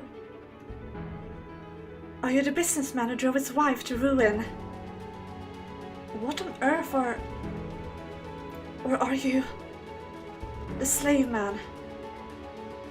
Or which one are you? I'm... Or do you not remember anything? Are you the only one who gets spared from this suffering? Tell me, who killed the witch? Oh God, no.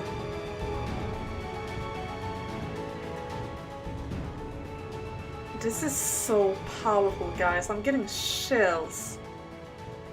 The last missing piece of the puzzle clicked audibly into place. His form filled my vision. His face was frozen in terror, as if witnessing the end of the world. Her form filled my vision. Her face was twisted in hatred, as if witnessing the end of her world. It all came flooding back. That I was once a witch, with miraculous healing powers in my blood, and that I had cursed this man for all eternity with a fate worse than death. It all came flooding back. That I was once a feudal lord who imprisoned her to steal her blood, turning her into the witch, and that I had yearned for a chance to atone. The time I had shared with the slave man meant the world to me. Then he had gone and crushed that world along with all my good memories. I had loved her with all my heart, and had gone and crushed her along with everything she held dear. Well, I understood that he hadn't done any of that this time. Still, I was overcome with a hatred unlike I had ever experienced before. I had no answer for her. I couldn't explain what I was doing here. Thoughts and memories and feelings spanning centuries swirled in my mind, so disconcerting and chaotic it made me nauseous. I didn't reject it as outrageous or unreasonable. These were my sins, my mistakes, regardless of when they had happened. This man had murdered me. I had murdered her. Though I had loved him. Though I had loved her. Why did the memories have to come back now, though? Why this exact moment? I could have moved forward with my life, found happiness if only these old memories had stayed lost in the past. But there was no escaping them now. There was no laughing it off and moving on from this. Oof. How dare you show yourself before me after everything you've done? All the pain and suffering you inflicted, all the hope you took in your hands and crushed. I vowed we would never cross paths again. I engraved it on your soul. I despise myself for coming so close to opening up to you. Wait, please. Hold on, Morgana. Don't you dare utter my name again.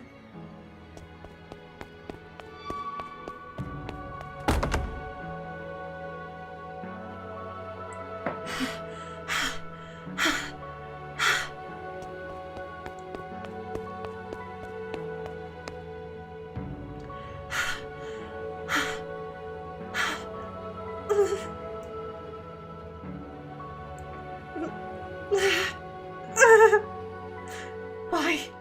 God, why? This is just cruel. Right as I thought my life wasn't going to be miserable anymore, this happens. Why should I have to be at the mercy of these centuries-old memories? Why won't you let me forget it all already? I wish I didn't have any of these accursed memories ingrained in my soul. Michelle, when you set me free, it was the witch you released, not the girl. Pulling back the curtain was enough to stop me from being a witch. But what lay behind that curtain is just a source of new pain for the powerless girl I've become. Because the man responsible for breaking my spirit, fracturing my soul, killing my body, and setting into motion a tragedy spanning a millennium, was also the man I had loved. The truth you revealed was unbearable. So I chose not to bear it at all. The second I lifted the curse, I closed my eyes and decided I simply wouldn't acknowledge that fact. The end of the curse was only letting me go, not facing up to that revelation. What could I have even done? Going down that path would only bring me more pain, like I'm feeling now. I wanted nothing to do with it anymore. No hatred, no forgiveness, no reunions.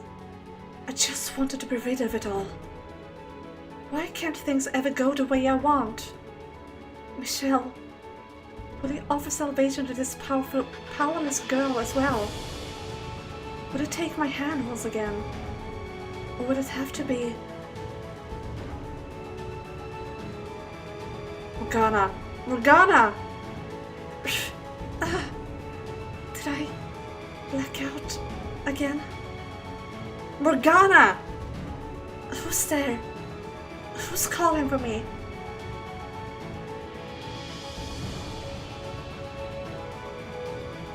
Finally found you, snot-nosed brat. Do you have any idea how much time you made me waste searching? Oh no, that's not what we want. Oh. Ah yes, you killed in previous life, so in this life I hate you. I still understand that, but it's still weird to me. I don't think it's weird, considering everything that they have been through. It's been a lot. It's not something you can just get over that easily if you get the memories back.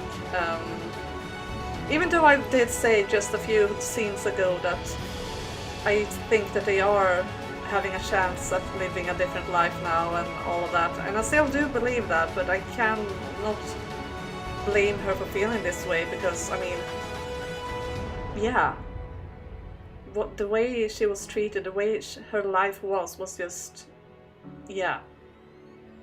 And yes, she does remember Michelle, so that's a good thing. Getting memories, if strong enough, can be equal to reliving it. Yeah, PTSD, everyone. PTSD. And Morgana definitely has some of that.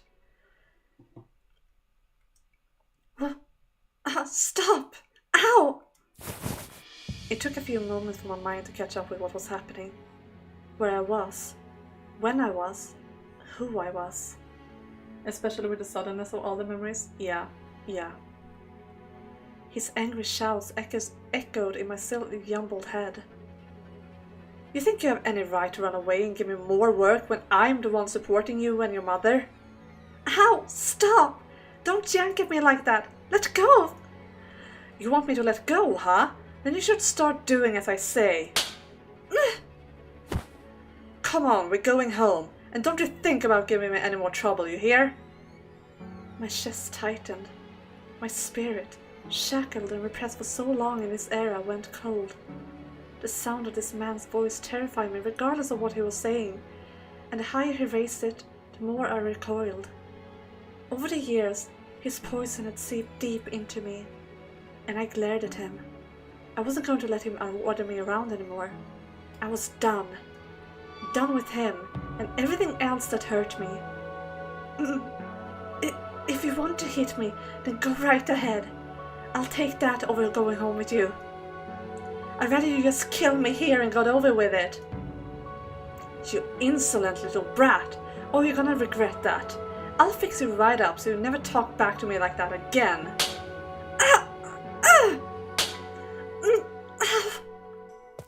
Stop! Get your hands off her! Ooh. What are you... Lay your hand on her one more goddamn time and I will kill you right where you stand. Who the hell do you think you are? She's my daughter and this is a private family matter. I don't give a fuck who you are. You try touching her again. You try touching Morgana again and see what happens. You know her name? I see how it is. You abducted her, didn't you? You monster. I'll see you put behind bars for this. No, stop! He didn't do anything. He's a complete stranger. Don't you lie to me, child. If it wasn't him, where have you been the last 2 weeks? You can't say, can you? You run off, not a cent to your name. And then you fall in with the first man you find. You shameless little leech. Tsk. The only reason she had run away is because you're an abusive sack of shit. Maybe you should reflect on your own actions before you start criticizing hers, huh? Abusive? Me? You don't know the first thing about me. I never once raised my hand up to her until today, and only as a disciplinary measure. Abuse doesn't have to be physical, asshole. Verbally attacking her and not properly providing for her. That all counts as abuse too. Believe me, I know now. You keep your nose out of our family business, you hear me? I don't know what you are to her, but I'm her father. You don't get us saying anything, so do us both a favor and scram. Unless you really do want the cops involved, because I'd be happy to call them for you. Whose side do you think they're gonna take, huh? Your father's, or some man she just picked up off the street? Go right ahead. You're not going to scare me up with empty threats. Stop! Please stop it! I'll go home with you, okay? So stop making a scene! Why would you let him have his way, Morgana? That's enough! And let go of my father, please! But he hit you. I don't want to make a big scene, so please, just stop.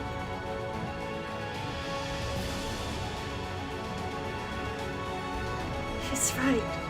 He has the upper hand here. Regardless of the circumstances, Jacob still housed a 16-year-old girl for 2 weeks without her parents' permission. If I were just a little older, this would be so much simpler. I'm sorry for running away and making you look for me. I promise I won't disobey you ever again. So please, turn a blind eye just this once. Morgana. As long as you know who's boss here. I don't want to get anyone else involved either, so I'll let this whole little scuffle slide. Asshole. Let's go, Morgana.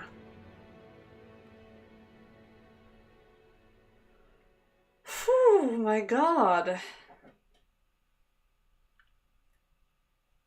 That scene was spectacular, my goodness. I mean, I get that, but this version of Jacopo did absolutely nothing to her. She doesn't know if he would be the same. That is true, and I think this scene shows that he is like someone that she can count on. That it can be different this time. So yeah, I get what you're saying, Eldrin. It is complicated, and as Day says, emotions are not logical all the time. And I feel again that she has a right to feel the way she does, because it is still the same man. He looks the same, he has the same name, it is still his soul. But yeah, but I think he did very well here. Like, he proved himself that he is ready to defend her, to own up to what he has done. Like, that sentence that he said, that he knows now that even like verbal abuse is still abuse, because he remembers how badly he treated her in the third door. Like, he knows that he messed up so badly, and he's trying to like do right by her this time. And I love that. I love that. She might find that realization after the shock of everything settles. Yeah, yeah. Morgana!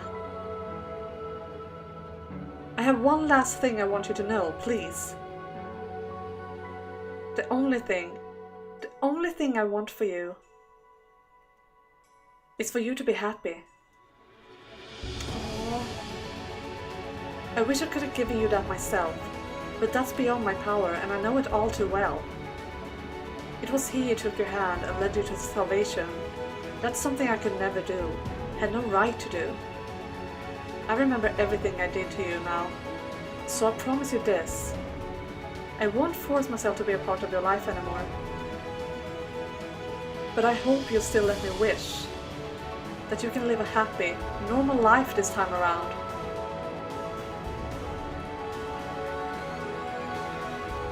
You planned to keep us here all night. Get moving!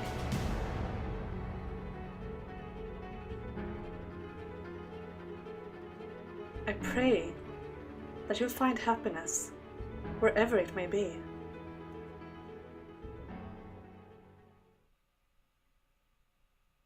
Whew. Holy crap, and I think this is a good place to end it for today, guys. We are definitely not done with their story. There is going to be more. This can't be the end. So I feel like that's a good place to stop for today, because that scene was spectacular. Oh my goodness. Like, the music and like everything, just simply amazing. Like, I am again so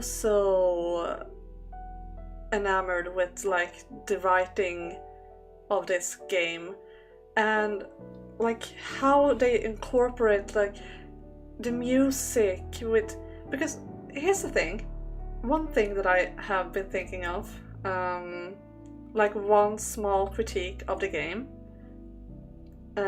I have gotten used to the art style, so that's not a problem for me anymore, but the music has felt a bit like slice of life anime kind of music, like nothing special, nothing that really stands out. But with these like emotional moments, it's still spectacular and hits the mark so well. It's like it really fits the emotion of everything, and it's just like grabs you into the scene. This was like, I am at loss for words, really. Like, it was just beautiful, beautiful, from the, like how she dreamt of the witch Morgana to the realization, to getting back the memories, and how the music just started, and like Jacob running in, and like the things they said to each other, and like the CG when he was picking up her father, ready to like kill him for her. Just beautiful. Like, I love these characters so much. Like, they are forever going to have a very special place in my heart. And I'm so happy, once again, that Reincarnation still feels so much like the house in Fata Morgana that I know and love. It is more lighthearted, but it still managed to get me emotional as well, and I absolutely love it.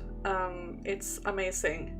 Definitely so good. I don't even know what to say. Like, I feel like I don't have the words to truly express how I feel right now. I'm just in awe, really, with that. That was just, chef's kiss, amazing.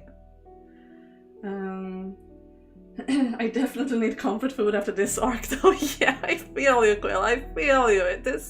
This whole episode has been one emotional roller coaster. Like, oh my god. First it was like really cute, then it was like, oh no, it's still the ickiness, and then it was cute again, and then it was sad, and then it was, oh my god. So yeah, I need comfort food too, but I don't have any. I'm going to have chicken nuggets. Which isn't really comfort food, it's just quick food, honestly. Hate is also one of the most illogical emotions. As example, hatred between families that spans generations, even though the later generations had nothing to do with the original spite. True, very true. Hate is very illogical, and it is a very strong emotion. I can tell from experience. There is one person that I have hated for quite a long time. It is starting to subside. Like, I'm not getting as angry when I talk about them anymore, but it is a person that definitely did a number on me, and I can understand Morgana in her hatred, because what Jacopo did to her was way worse than I went through, and yeah. So I understand her. But I hope she sees that they have a different life now. They are, even if they are the same people, they are also different. And it's been so long, and he is trying so bad. He knows that he screwed up so badly, and that he has no right to be in her life. But he cares for her so deeply. And I hope that she sees that. I think she does. I hope this is the 3 doors to the rest of the length of the original. Yeah, I agree. I wonder how long the game is going to be, because I feel, again, we're not done with this, definitely, because that was not a satisfying conclusion to their story. There's more to it, and then we have the whole thing with her moving in with Michelle and Giselle, and we have the whole cafe thing. I mean, even if that is kind of a side story, I still want to know how the cafe thing is going. So, I mean, and then there was the kind of sort of marriage proposal that was kind of brushed off because of the cafe, but we still have a lot of things to wrap up, so I feel like we should have more of the game, quite a lot more, I feel. But yeah, this was just phenomenal. I am very emotional, and at the same time just so happy that I got to experience this with you guys. This would have been amazing on my own as well, but experiencing it together with you guys, and reading it out loud to you guys, and just taking it all in, feeling every emotion, savor every word,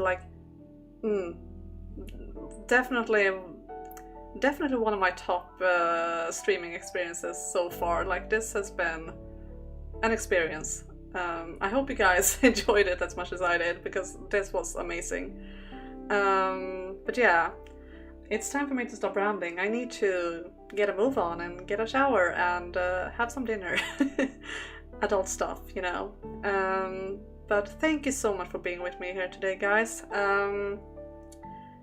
my next stream will be on Thursday, and I will play Crisis Core, 16:15 GMT plus 2 as always. So if you're interested in that, come and hang out. It will be lots of fun and might also be quite emotional because it was last time. I cried last time, so yeah. But yeah, thank you again for being here with me, guys. Have a lovely evening, and I will see you guys next time. Bye, everyone.